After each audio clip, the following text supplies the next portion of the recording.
m'appelle Michael Roland, je suis basson solo au sein de l'Orchestre des Siècles.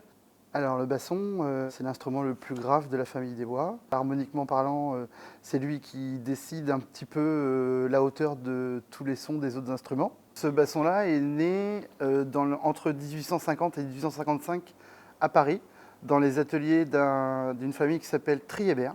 Par rapport au basson classique, le bois est différent. Cet instrument est fait en palissandre, alors que les instruments plus tardifs étaient en buis. Et après, surtout, c'est l'évolution du clétage qui était vraiment impressionnant. Alors à Berlioz, il emploie 4 bassons, généralement dans ses œuvres.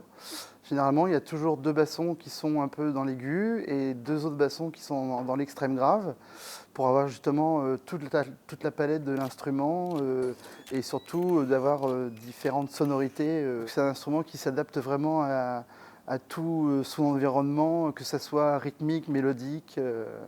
Donc j'ai pensé à étonnant parce que justement au niveau de la facture de l'instrument, c'était quand même une évolution par rapport aux instruments qui venaient précédemment. Délicat, indispensable. Ça pourrait être plein de sentiments parce qu'il peut avoir des couleurs très douces comme il peut avoir des couleurs très très agressives, un peu sournois.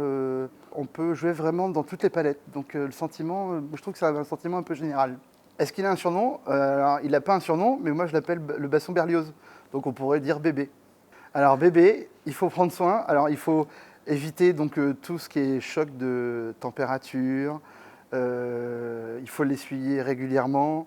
Il faut le huiler un peu parce que le bois il sèche. Je me suis déjà disputé avec bébé hier soir.